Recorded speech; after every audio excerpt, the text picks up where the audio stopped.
우리가 이제 가나안 정복까지 우리가 여호수아를 나가기로 했어요. 그래서 이제 거의 다 왔습니다. 끝을 향해 달리고 있어요. 조금만 힘내시면 될 것 같아요.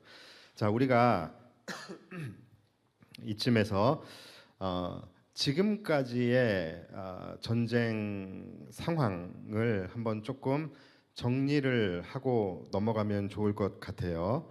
자, 그래서 제가 여러분들이 이해하기 쉽도록 제가 지도를 하나 띄워드릴 테니까 지도를 한번 보겠습니다. 지도 한번 띄워주세요. 자, 이게 여러분 가나안 지도예요. 가나안 지도. 예. 길죠. 그렇죠? 예, 길게 위에서 아래로 이렇게 길게 되어져 있습니다. 이 왼쪽이 이제 지중해는 크루즈죠. 예, 크루즈 여행하기 아주 좋은. 우리 나중에 한번 성지순례 겸해서 우리 같이 가면 좋을 것 같아요. 네. 또 뭐가 있을까요? 예, 저 위에 헤르몬산, 예, 저 위에 헤르몬산이 이제 헐몬산이라고 하죠. 헐몬산. 여기서 이제 눈이 녹아 내리는 거예요. 눈이 녹아 내리면 이 갈릴레아 호수, 갈릴리 호수인데 여기에 이제 물이 범람을 하게 돼요. 그래서 여기서부터 이제 쭉 이제 물이 내려가서 실제적으로 이들이 이제 요단강을 건널 때 여기 시딤 여기서 이제 건너게 되죠. 여기 건널 때는 굉장히 수량이 많고 또 물살이 빠른 그런 상황 속에서 이제 건너게 된 거예요. 저 갈릴리 호수 우리가 많이 보는 저기 점 하나 보이세요? 점? 예, 저 베드로가 고기 잡고 있는 거예요. 자, 제가 아무튼 요 지도는 여러분들이 그냥 머릿속에 넣어 두시면 좋습니다. 요 지도가 별거 아닌 것 같지만 여러분들이 성경을 읽을 때 이 지도만 딱 머릿속에 있으면 영상으로 이게 그려져요. 자, 그래서 자, 처음에 이제 정리를 한번 해볼게요. 이들의 전쟁을 처음에 어디서 시작을 했어요? 여기 시딤에서 여기는 이제 그 요단강을 건너기 전이에요. 시딤에서 주둔을 하다가 이제 건너게 되죠. 자, 그런데 여러분 가만히 보면은 굳이 요단강을 건너지 않아도 가나안으로 진입할 수가 있어요. 그렇죠? 이 위로 해서 여기 하조르라고 보이는데 여기 기억해 두세요. 하조르. 저 위로 해서 이렇게 그냥 가면 되고 요 밑으로 해서 이렇게 가도 얼마든지 육로로 해서 가나안으로 진입을 할 수가 있어요. 자, 그런데 하나님께서 왜 쉬운 길을 놔두고 굳이 험한 길, 강을 건너야 하는 그런 험한 길로 인도를 하신 것일까요? 왜 그런 것일까요? 일단은 이게 제일 쇼컷이니까, 그렇죠? 이렇게 바로 그냥 건너면 가나안이잖아요. 이렇게 돌아가지 않고. 그래서 그런 걸까요? 여기서 오륜 사거리 가는데 돌아가지 않고 그냥 쇼컷으로 부승철강을 뚫고 지나가면은 그게 더 좋은 건가? 하나님이 왜 쉬운 길을 놔두고 어려운 길로 가게 하신 것일까요? 굳이 그냥 하나님이 이쯤에서 한번 기적 한번 보여줄까? 그냥 이런 마음으로 하신 걸까요? 자, 그게 아니에요. 자, 여러분 전쟁에 있어서 가장 그 중요한 전략이 뭔지 아십니까? 전쟁에 있어서 가장 중요한 전략. 바로 상대의 허리를 끊어내는 거예요. 상대의 허리를 딱 끊어내면 이제 특히 이와 같은 경우에 허리를 끊어내게 되면 남과 북이 서로 연합할 수 있는 연합로가 끊어져 버리게 되죠. 그리고 서로를 지원하고 보급할 수 있는 보급로가 끊어져 버리게 되잖아요. 우리가 왜 6.25 때 인천 상륙 작전 그게 바로 우리 이 나라의 허리를 끊어서 무력화시키는 그런 전쟁이었잖아요. 그러니까 하나님이 이 이스라엘에게 바로 가나안 상륙 작전을 감행을 하신 거예요. 그래서 여기서 이쪽으로 이제 쉬운 길을 놔두고 이제 험한 길로 하나님께서 인도를 하신 것입니다. 자, 우리도 마찬가지예요. 우리도 삶을 살아가다 보면은 분명히 다른 길이 있어요. 다른 길이 계속 띄워주세요. 예. 다른 길이 없는 것이 아니라 항상 다른 길이 있습니다. 그러함에도 불구하고 유독 이상하게 하나님께서 우리의 인생을 어려운 길, 험한 길로 인도를 하실 때가 있어요. 그렇죠? 그런데 그때 당시에는 우리가 이것이 하나님의 정말로 비상한 하나님의 어떤 전략적 계획이었구나라는 것을 우리는 깨닫지 못합니다. 단지 그냥 내 앞에 펼쳐진 나의 삶의 상황이 그냥 싫고 어렵고 힘든 것이죠. 그래서 우리는 그것을 고난이나 시련이라고 인식을 하게 됩니다. 그런데 지난주에도 제가 여러분들에게 말씀을 드렸지만 항상 모든 것은 언제 알게 돼요? 지나고 나면 알게 되는 거예요. 그 당시는 몰라요. 그때는 마치 내가 안 가도 되는 길을 가게 되는 것 같고 또 내가 고난과 시련의 길을 걷게 되는 것 같고 그래요. 그런데 항상 지나고 보면은 모든 것이 하나님께서 나를 도우시기 위한 하나님의 신묘막측한 계획이었구나. 하나님께서 나의 삶을 형통케 하시기 위한, 나의 삶을 가장 선한 길로 이끌어 가시기 위한 하나님의 놀라운 계획이었구나라는 것을 깨닫게 된다는 거예요. 그래서 여러분 항상 중요한 것은 뭐냐면 하나님이 내 인생을 어떻게 인도하시든지 정말로 이와 같이 쉽게 갈 수 있는 길이 있음에도 불구하고 어렵게 우리를 인도하시든지 험한 길로 인도를 하시든지 생각지 못한 국면을 맞게 하시든지 어쨌든 간에 하나님이 내 인생의 주관자라고 한다면 우리의 삶에서 벌어지는 모든 일들은 하나님이 열어주시는 겁니다. 그래서 하나님이 나의 인생을 나의 삶을 어떻게 인도해 가시든지 우리는 주어진 상황 속에서 하나님을 끝까지 그리고 온전히 신뢰함으로 순종하면서 하나님이 내게 주신 그 상황을 한 걸음 한 걸음 험한 요단강을 향하여 나아가는 것이 중요한 것입니다. 그럴 때에 우리를 향하신 하나님의 놀라운 계획을 우리가 나중에 깨닫게 되는 거예요. 이들처럼 그들이 순종하며 나아갔을 때에 요단강이 열리게 되었고 그들이 순종하며 나아갔을 때에 여리고성이 무너지게 되고 그들이 순종하며 나아갔을 때 이 가나안 남부 지역을 한 번에 정복을 할 수 있게 된 거예요. 자, 그게 지난주까지의 이야기 아니었습니까? 그러니까 여러분 내 삶에서의 실제적인 축복의 열매, 은혜의 열매 이러한 것들은 오로지 무엇을 통해서 나타나게 되느냐? 바로 순종을 통해서 나타나게 되는 것입니다. 여러분 굉장히 중요한 거예요. 내 삶에 나는 지금까지 살아오면서 하나님의 특별한 나를 향한 계획을 나는 그렇게 느껴보거나 경험해본 게 없는 것 같아 라고 생각하시는 분들이 계시다면 혹시 내가 그런 상황 나에게 주어진 상황에서 불평불만만 하면서 하나님이 원하시는 길로 가지 않았기 때문이 아닌가 이 부분을 여러분들이 생각을 해보셔야 되는 거예요. 내 삶에 일어나는 모든 일들은 하나님이 주신 상황입니다. 그렇다면 우리는 끝까지 하나님을 신뢰하면서 풍랑을 바라보지 말고 그 풍랑 위에 역사하시는 하나님만을 바라보면서 우리가 끝까지 순종하면서 한 걸음 한 걸음 나아가다 보면 이것이 나를 향한 하나님의 놀라운 계획이었다는 것을 깨닫게 된다라는 것이죠. 그래서 항상 여러분 실제로 삶에 정말로 그 어떤 축복의 은혜, 축복의 열매 이러한 것들을 여러분들이 보고 싶다면 여러분들이 하나님 앞에 순종하는 하나님의 말씀에 순종하는 그런 여러분들이 삶을 사셔야 돼요. 자, 그래서 이스라엘 백성들이 이제 가나안을 이제 진입을 할 때 여기서 이제 시딤에서 이 가나안 요만 아니죠 요단강이 요만해요, 그렇죠? 이제 이걸 걷는 거예요. 그러니까 별거 아니에요. 자, 이걸 건넜어요. 자, 건너서 여리고성을 먼저 점령하고 아이성, 그 다음에 베델, 기브온, 베토론까지. 기억나시죠? 기억나시죠? 자, 뭡니까? 허리를 예쁘게 끄는 거예요. 허리를 예쁘게 끊으니까 이제 북쪽과 남쪽은 이제 서로 교류를 할 수 없는 상황이 됐고 남쪽 나라들만 연합을 하게 되고 북쪽은 개입하지 못하게 된 거죠. 그렇죠? 그래서 남방 연합들이 이 다국적군을 이뤄서 이제 이스라엘과 대적하게 되고 여기서 이제 한 번에 이 남쪽 가나안 남방 연합군들을 다 이제 물리치는 그런 쾌거를 이룬 것까지가 바로 지난주까지의 내용이었습니다. 기억나시죠? 자, 그러면 이제 어디만 남았어요? 어디만 남았어요? 제가 몰라서 물어보는 게 아니라 여러분들이랑 소통하려고 물어보는 거잖아요. 그렇죠? 예. 자, 중간 허리 끊고 밑에 이제 점령했어요. 그럼 이제 어디만 남았죠? 예, 위쪽만 남은 거예요. 자, 이제 이 위쪽 북방과의 전쟁, 이것이 바로 이제 오늘부터 우리가 나누게 되는 여호수아 11장의 말씀입니다. 자, 그런데 여러분 이제 없애주셔도 됩니다.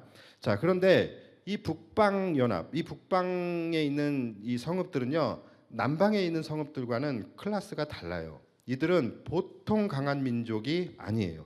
뭐 여리고성이 난공불락의 철옹성과 같다라고 이야기하지만 사실 이 여리고성은 이 북방에 있는 성읍들에게는 비교도 안 될 만큼 갖다 대지도 못할 만큼 약합니다.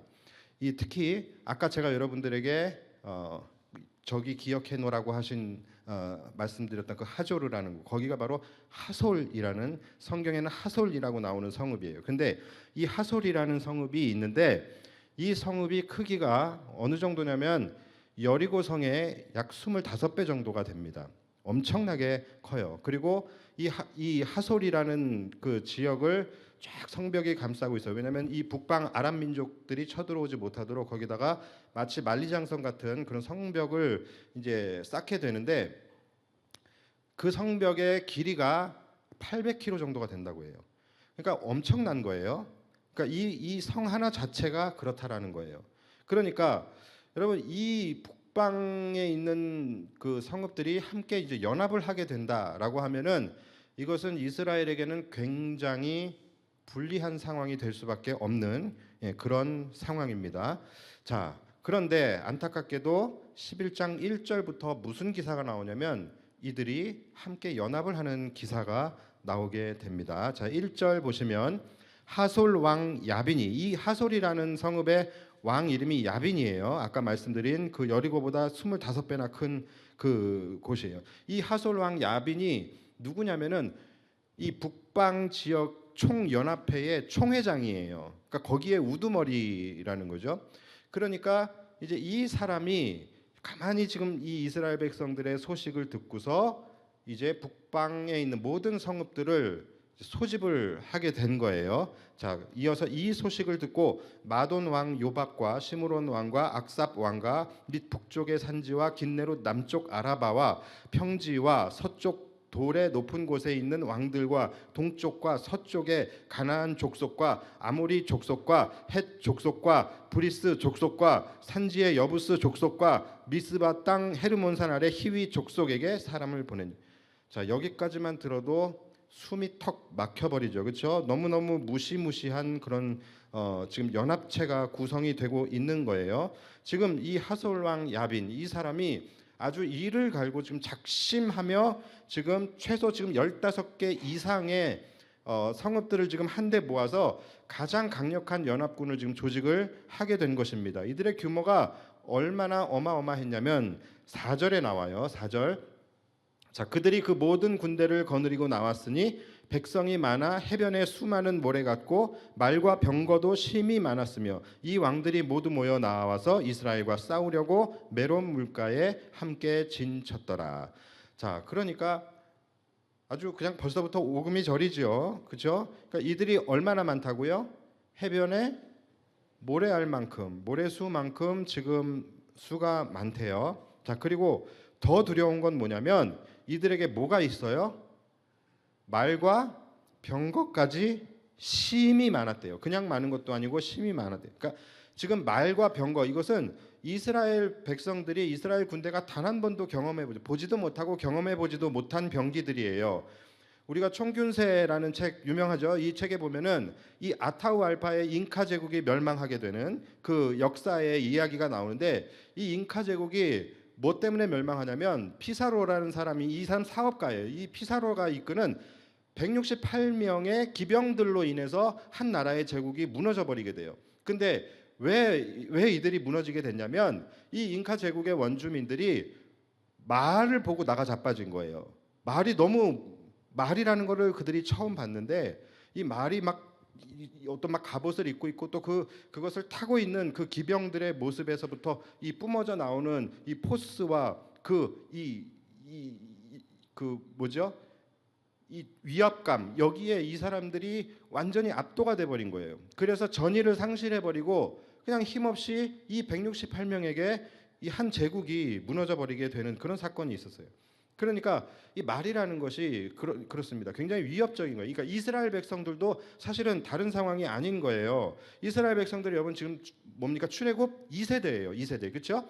그러니까 이들은 사실은 광야에서만 살아왔던 사람들인 거죠. 광야에서 태어나서 광야에서만 살았어요. 그러니까 이들은 말이라는 것을 한 번도 본 적이 없는 사람들입니다. 그렇죠? 사실은 이들은 강도 한 번도 본 적이 없었는 요단강 아마 처음 봤을 거예요. 자, 그러니까 이 사람들은 말도 처음 보지 못한 사람들이 이제 말을 보게 되고 병거를 보게 되고 이렇게 되면 압도될 수밖에 없는 그런 상황인 거죠. 그러니까 이것은 굉장히 무서운 또 이스라엘에게 굉장히 불리한 상황이에요. 거기다가 병거들까지 말해요. 병거가 뭡니까? 바로 전차죠, 전차. 그러니까 요즘 말로 하면 탱크와 같은 것들이겠죠. 그러니까 이러한 것들이 심히 많았대요. 사사기에 보면은 이 하솔왕 야빈이 철병거가 900대가 있었다는 거예요.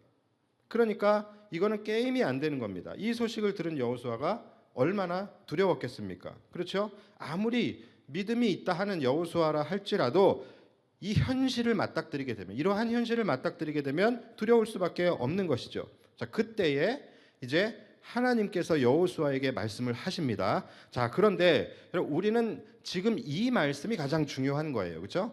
어떤 상황이냐, 어떤 문제가 생겼느냐, 어떤 대적들이 나타나 이거보다 더 중요한 것은 뭐냐면 이후에 나오는 하나님의 말씀이 우리에게는 가장 중요한 것이죠. 그러니까 이쯤 되면 여러분들이 이제는 그거에 딱딱딱딱 돌아가야 돼요. 우리가 민수기부터 지금 여호수아까지 다루고 있잖아요. 그러니까 이 지금 공통적으로 지금 관통하고 있는 하나의 주제가 그거예요.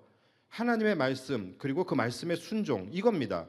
그러니까 우리가 이제부터는 어떤 사건을 대할 때마다 이 사건 속에서 우리가 내가 과감히 걸러야 할 것, 과감히 버려야 할 것, 내가 그냥 초연하게 그냥 날려버려야 할 것 이러한 것들이 여러분들 안에서 정리가 돼야 되는 거예요. 그리고 우리가 무엇에 집중해야 할 것인가 여기에 이러한 아주 이 상황과 사건을 간결화시킬 수 있는 그런 정리할 수 있는 능력이 이제 우리에게는 생겼어야 됩니다. 그래서 서두에 아무리 복잡하고 두려운 일들이 막 일어나게 되고 아무리 강력한 이 대적들을 만나게 되고 또 그들이 전력이 어떻고 저쩌고 설레발을 치지만 그런 거는 사실은 하나도 중요한 게 아니에요. 아니에요. 다 그냥 우리가 그냥 그런가 보다 하고서 초연하게 날려버릴 수 있는 것들입니다. 이제는 그런 거에 우리가 마음이 들쑤시면 안 되는 거예요. 우리가 집중해야 할 중요한 것은 뭡니까? 과연 이때에 하나님이 뭐라고 말씀을 하시느냐. 여러분 이것이 중요한 거예요. 그리고 그 말씀에 이스라엘 백성들이 온전히 순종하느냐. 여러분 이것이 항상 승패는 여기서 결정이 되는 것입니다. 아무리 강한 대적들을 만난다 할지라도 그것에 대해서 하나님께서 말씀하실 때에 여호와께서 이르시되 두려워하지 말아라. 내가 그들을 너의 손에 붙였다. 저들이 결코 너희를 능히 감당하지 못할 것이다. 이런 하나님의 말씀이 있었다라고 한다면 이스라엘이 그냥 이기는 겁니다. 그 전쟁은. 그렇죠? 그러니까 얼마나 절망적인 상황을 맞이하게 됐느냐, 얼마나 강한 대적을 만났느냐 이런 건 그냥 우리가 보면서 앞으로는 그냥 그렇구나, 그런 일이 있었구나, 또 설레발 치는구나 하면서 초연하게 날려버려야 되는 거예요. 그리고 우리는 뭐에 집중합니까? 그 후에 나오는 하나님의 말씀에 집중하면 되는 겁니다. 사실 제가 여러분들에게 엄청나게 설레발을 쳤잖아요. 그렇죠? 지금 이들이 가나안 북방 연합이 얼마나 지금 두려운 사람들인지 제가 막 여러분들에게 막 얘기했잖아요. 여리고에 막 25배고 그들의 병거가 어떻고 말이 어떻고 기병이 어떻고 막 얘기했잖아요. 그런데 성경에서도 그래요. 성경에서도 1절부터 5절까지가 그 이야기입니다. 이들이 얼마나 강하고 위협적이고 지금 우세한 적군들인지 이거를 쭉 열거를 하고 있어요. 그러나 여러분 이제는 우리가 이런 거를 보면서 압도되어서는 안 되는 것이죠. 앞에 적들에 대한 위협적인 소개가 100절이 나와도 5절이 아니라 100절이 나와도 우리는 그 다음에 나오는 한 절만 집중하면 되는 겁니다. 뭡니까? 여호와께서 이르시되 이것만 보면 되는 거예요. 자, 만약 하나님의 말씀에 내가 너의 편에 서서 싸울 것이다. 내가 너희의 하나님이 되겠다. 이 한 절만 있으면 아무리 적군이 강해도 그 전쟁은 이미 끝난 겁니다. 어떨 때 보면요. 야, 이렇게 강력한 대적들이 어떻게 저렇게 허무하게 무너질 수 있지 싶을 때가 굉장히 많아요. 오늘 사건도 보십시오. 성경이 설레발을 쳤어요. 이미 앞절에서 5절이나 이 지금 적군들이 얼마나 강한지 이걸 설명해요. 그런데 그에 반해서 정작 실제 전쟁의 기사, 전쟁에 대한 기사는 어떻게 나오는지 아십니까? 8절을 보시면 여호와께서 그들을 이스라엘의 손에 넘겨주셨기 때문에 그들을 격파하고, 이게 끝이에요. 너무나 건조하고 정말로 대수롭지 않은 것처럼 그렇게 기록하고 있어요. 여호와께서 그들을 이스라엘 손에 넘겨주셨으므로 그들을 격파하고. 신문 기사도 이렇게 건조하지 않아요. 그렇죠? 무슨 말이에요? 왜 이렇게 건조한 거예요? 왜 이렇게 간결한 거예요? 왜 이렇게 대수롭지 않게 써는 거예요? 무슨 말입니까? 그만큼 대적들이 아무리 강해도 그건 중요한 게 아니라는 거예요. 대적들이 아무리 강해도 하나님에게는 그들을 무너뜨리는 일이 그렇게 대단한 일이 아니라는 것입니다. 그래서 성경의 다른 사건들도 여러분 한번 보십시오. 홍해 사건 보세요. 요단강 건넌 사건, 또 지난주에 나눴던 해와 달을 멈추는 그런 사건들도요. 성경 굉장히 건조하게 아주 간결하게 기록합니다. 우리의 생각으로는 놀라 자빠질 만한 일이잖아요. 메가톤급 기적이잖아요. 그런데 그것은 우리 입장에서 그런 것이지 하나님의 입장에서는 그건 아무것도 아닌 거예요. 정말로 대수롭지 않은 일인 거예요. 그래서 홍해의 사건도 그렇고, 그래서 저도 성경을 보면서 야, 하나님 참 대단하시다. 어떻게 이렇게 본인이 하신 일을 이렇게 공치사도 안 하고 어떻게 이렇게 그냥 남의 이야기하듯이 쓱 하고 넘어가실까? 이런 생각이 들 때가 있어요. 그만큼 하나님에게는 이러한 일들이 별게 아니라는 거예요. 여러분, 우리에게도 이 믿음이 있어야 된다는 것입니다. 제가 말씀드리고 싶은 것은 이거예요. 우리에게 이 믿음이 있어야 된다는 거예요. 아무리 어렵고 우리가 아무리 험한 그러한 상황들을 만나게 된다 할지라도 우리가 거기에 함몰되고 거기에 매몰돼 버리는 것이 아니라 정말 그러한 우리의 삶의 상황들, 여러 가지 복잡한 문제들, 이거 우리 초연하게 날려버릴 수 있어야 된다는 거예요. 그걸 날려버리고 어디에 집중해야 합니까? 하나님의 말씀에 집중해야 되는 거예요. 바로 이 믿음이 우리에게 있어야 되는 것입니다. 그동안 민수기와 여호수아 우리가 이걸 잘 배웠다라고 한다면 우리에게 이미 이 믿음이 장착되어져 있어야 돼요. 지금까지 나누었던 모든 이 말씀들의 총 주제가 이거기 때문에. 그래서 여러분, 하나님을 믿는 믿음이 강하면 강할수록, 강한 사람일수록 그 사람의 삶은 굉장히 간결해지고 심플해집니다. 여러분들의 삶이 어떠세요 지금? 내 삶이 막 너무 복잡합니까? 날마다 머리가 지끈지끈 아픕니까? 그러면 여러분 믿음을 점검해 보셔야 돼요. 믿음이 강한 사람이면 강한 사람일수록 그 사람의 삶은 굉장히 단순화되어져 있고 간결합니다. 왜요? 내 삶에 어떤 문제들을 만나든지 해답은 하나이기 때문에. 그 해답이 뭡니까? 하나님 앞에 나아가는 거예요. 하나님 앞에 나아가서 하나님의 말씀에 집중하는 것입니다. 이 상황 속에서 나에게 뭐라고 하나님이 말씀하시나, 그리고 그것에 대해서 내가 어떻게 순종해야 할까, 이거 말고는 그 사람의 삶이 없어요. 그러니까 믿음이 강한 사람일수록 불면증도 없고 이런 위장장애 이런 게 없어요. 스트레스가 없습니다. 왜요? 항상 답은 나와 있으니까. 하나님의 뜻이 무엇인지 아니까. 뭐 하나님의 뜻이 무엇인지 하나님 나에게 말씀해 주세요. 음성 들려주세요. 여러분, 우리 하나님의 뜻 모르지 않아요. 알아요. 뭐가 어려워요? 하나님의 뜻을 아는 게 어려운 게 아니라 순종하는 게 어렵다니까요. 항상. 아무리 강한 대적을 만나도 우리에게 중요한 것은 앞에 그들을 소개한, 적들을 소개하는 그런 5절이 아니라 그 다음에 나오는 하나님의 말씀 한 절이 우리에게는 중요한 거예요. 여호와께서 이르시되 두려워하지 말라. 내가 너와 함께 하겠다. 저들이 너를 절대로 이기지 못할 것이다. 이 한 말씀만 나에게 주어진다면 모든 내 삶에 복잡하고 두렵고 얽혀있는 모든 일들은 한순간에 간단한 일이 되어버립니다. 내 안에 모든 두려운 일들은 대수롭지 않은 일들이 되어버리게 되는 거예요. 그래서 여러분, 우리가 복잡한 문제를 만나고 강력한 대적을 만났을 때 일단 처음에는 우리의 마음이 요동하게 될 거예요. 그리고 두려움이 생기고 우리 안에서 계속 설레발을 칠 거예요. 나는 이제 망했구나. 나는 이제 끝났구나. 나는 이제 어떡하지? 여러분, 절대로 이런 상황에 함몰되지 마시고 사단이 우리 인생에 치고 있는 이 설레발에 여러분 말려들지 마시고 빨리 말씀의 자리, 기도의 자리로 나와서 하나님의 말씀을 들어야 하는 겁니다. 여러분을 향하여 직접적으로 말씀하여 주시는 두려워하지 말아라. 내가 너와 함께 하겠다. 내가 너의 하나님이 되겠다. 내가 너보다 앞서 싸워주겠다. 내가 저들을 너의 손에 붙여주겠다. 이러한 하나님의 말씀을 우리가 들어야 된다는 거예요. 그러면 아무리 복잡한 일도 단순한 일이 되어버리는 것이고 아무리 두려운 일도 대수롭지 않은 일이 되어버리는 거예요. 항상 복잡한 것은 우리의 마음이었지 하나님의 능력이 아니었다라는 것이죠. 항상 복잡한 것은 우리의 두려움 때문이었지 하나님이 우리와 함께 하시지 않아서가 아니었던 거예요. 그래서 우리는 복잡한 우리의 인생을 하나님의 능력으로 단순화시키는 이 능력이 무엇보다도 중요한 거예요. 자신의 복잡한 삶을 믿음으로 단순화시킬 수 있는 능력. 어떤 문제를 만난다 할지라도 우리가 초연하게 그 모든 것들을 날려버리고 오직 하나의 해답으로만 나아갈 수 있는 믿음의 담력. 여러분, 이것이 진짜 믿음의 능력인 것이죠. 물론 두려움이라는 것이 우리도 사람이기 때문에 또 연약하기 때문에 두려움이 먼저 앞설 수 있습니다. 그것까지는 어쩔 수 없어요. 그러나 바로 그 두려움이 항상 우리를 복잡하게 만드는 거예요. 그 두려움이 우리를 부정적인 상상의 나래를 펴게 하고 말도 안 되는 소설을 쓰게 하고 일어나지 않을 일을 일어나게 하고, 그런 모든 주범이 뭐예요? 바로 두려움이라는 거예요. 그래서 믿음의 반대말이 두려움인 것입니다. 우리는 이 두려움이 먼저 앞설 수 있겠지만 반드시 이 두려움을 하나님 앞에 가지고 나아가서 하나님의 말씀으로 날려버릴 수 있어야 되는 것입니다. 오늘 6절에 보시면 여호와께서 여호수아에게 이르시되 그들로 말미암아 두려워하지 말라라고 말씀하세요.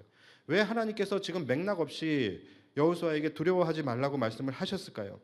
그러니까 이것은 맥락이 없는 게 아니라 실제 여호수아가 두려워하고 있었기 때문에 하나님께서 이 말씀을 하신 거예요. 그러니까 이 말씀 전에는 뭐가 있었던 거예요? 심히 두려워하는 마음으로 여호수아가 하나님 앞에 나아가서 기도하는 그 모습이 있었던 것이죠. 그때에 하나님께서 말씀하시는 거예요. 두려워하지 말라고 하나님의 말씀으로 그 두려움을 날려주시는 것입니다.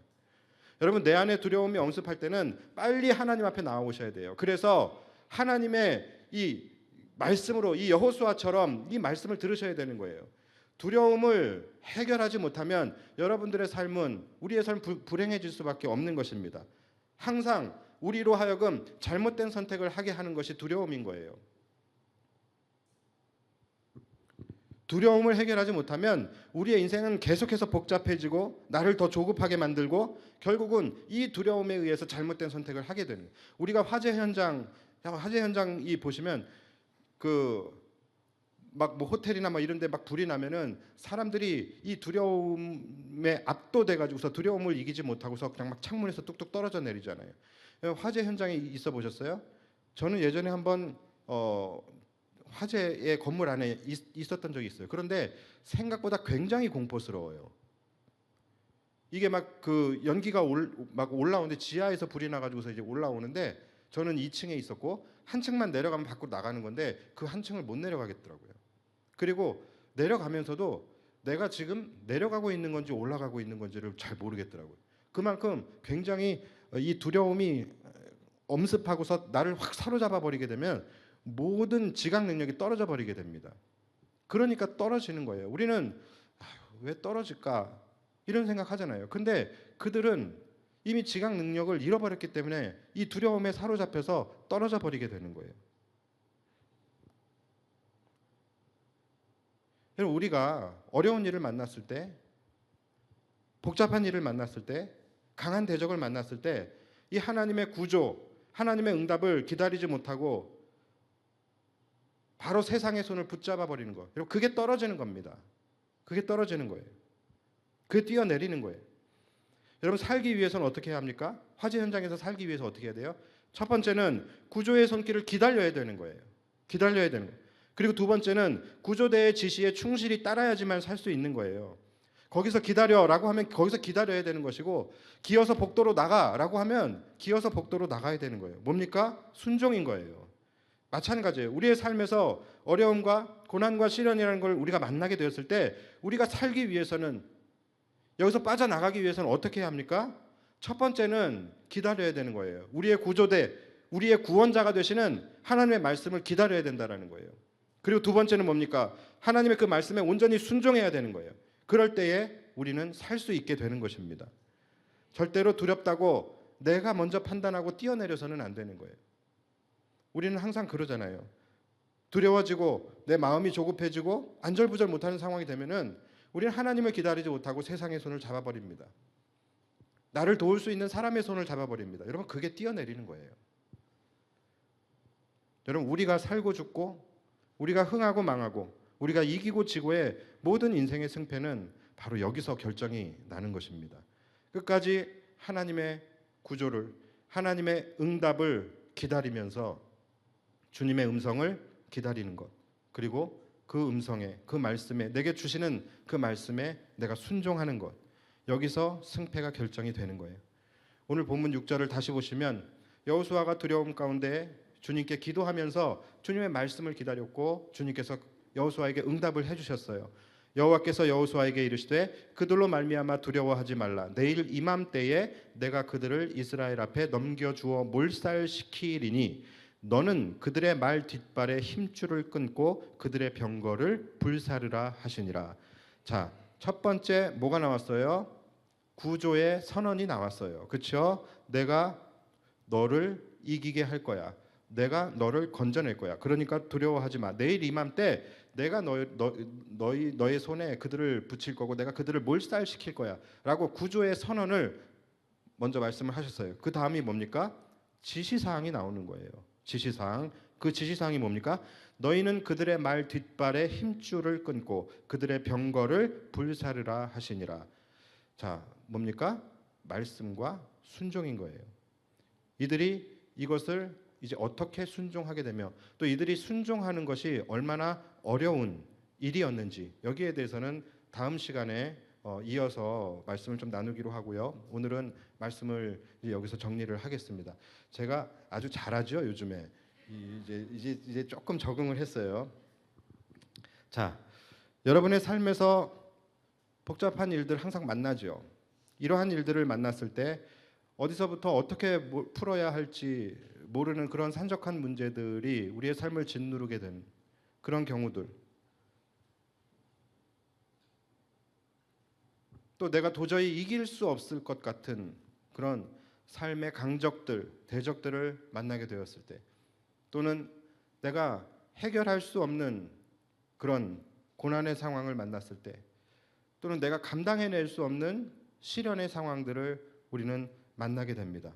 그런데 그럴 때마다 항상 가장 먼저 우리의 마음을 들쑤시지요. 우리의 마음을 복잡하게 하고 우리를 두려움에 사로잡히게 합니다. 그러나 여러분, 이것은 우리의 인생 속에 우리를 속이고 있는 사단의 설레발이에요. 그것을 여러분들이 말려드시면 안 되는 겁니다. 항상 지나고 보면 항상 복잡한 것은 우리의 마음이었지 하나님의 능력이 아니었습니다. 우리는 엄청나게 지금 복잡한 상황이라고 생각했지만 결국 하나님께서 일하셨을 때는 그 모든 것들은 전혀 복잡하지 않고 전혀 대수롭지 않게 하나님은 항상 우리의 삶에서 일해 오셨어요. 그러니까 항상 복잡했던 것은 우리의 마음이었지 상황이나 하나님의 일하심이 아니었다라는 것이죠. 절대로 섣불리 뛰어내리지 마십시오. 여러분을 뛰어내리게 하는 사단의 설레발에 속지 마십시오. 두려움을 없애고 복잡한 마음을 항상 단순화시키십시오. 어차피 어떤 문제 또 어떤 상황을 여러분들이 맞이하든 우리가 살 수 있는 길, 또 그것을 위해서 우리가 반응할 수 있는 것은 오직 하나입니다. 우리에게는 한 가지의 선택지밖에 없는 거예요. 그것이 뭡니까? 하나님 앞에 나아가서 하나님의 말씀을 듣는 것입니다. 하나예요. 잠잠히 하나님의 구조를 기다리고 그분의 말씀에 순종하는 것. 내가 너와 함께 할 거야. 내가 너의 하나님이 될 거야. 저들이 너를 결코 해하지 못할 것이고 내가 너를 이기게 할 거야. 이 하나님의 말씀과 그 약속을 여러분들이 받으실 때까지 주님의 음성을 들으셔야 합니다. 모든 승패는 거기서 결정이 나는 거예요. 끝까지 주님의 도우심을 기다리십시오. 여러분, 우리의 마음이 항상 복잡하고 초조하기 때문에, 그렇기 때문에 주님의 구조가 늦다라고 생각을 하는 거예요. 실제로 화재 현장에 그 안에 있는 사람들은요, 10분을 기다리는 것이 10시간을 기다린 것처럼 길게 느껴집니다. 그러나 실제로 소방차는 10분 안에 와요. 마찬가지예요. 우리는 하나님의 뜻을 기다리고 하나님의 도우심을 기다리는 그 시간이 굉장히 길게 느껴져요. 우리의 마음이 다급하고 복잡하고 초조하기 때문에. 그래서 항상 하나님이 내가 기도해도 응답하지 않고 하나님이 나의 상황을 외면하신다라고 생각하지만 여러분 그렇지 않습니다. 하나님은 한 번도 늦으신 적이 없고 하나님은 한 번도 우리를 다르게 우리의 상황을 외면한 적이 없고 하나님은 언제나 가장 좋은 타이밍에 가장 좋은 방법으로 가장 선한 길로 우리를 이끌어 오셨습니다. 우리가 느끼기에 하나님이 늦는 것 같이 느껴지는 것뿐인 거예요. 여러분 끝까지 인내하며 우리의 구원자, 우리의 구조대가 되시는 하나님의 말씀을 기다리시기 바랍니다. 하나님은 반드시 가장 좋은 때에 우리를 가장 선한 방법으로 도우실 거예요. 끝까지 주님을 신뢰함으로 삶의 모든 상황들을 믿음으로 넉넉히 이기며 살아가시는 저와 여러분들이 되시기를 주님의 이름으로 축복합니다.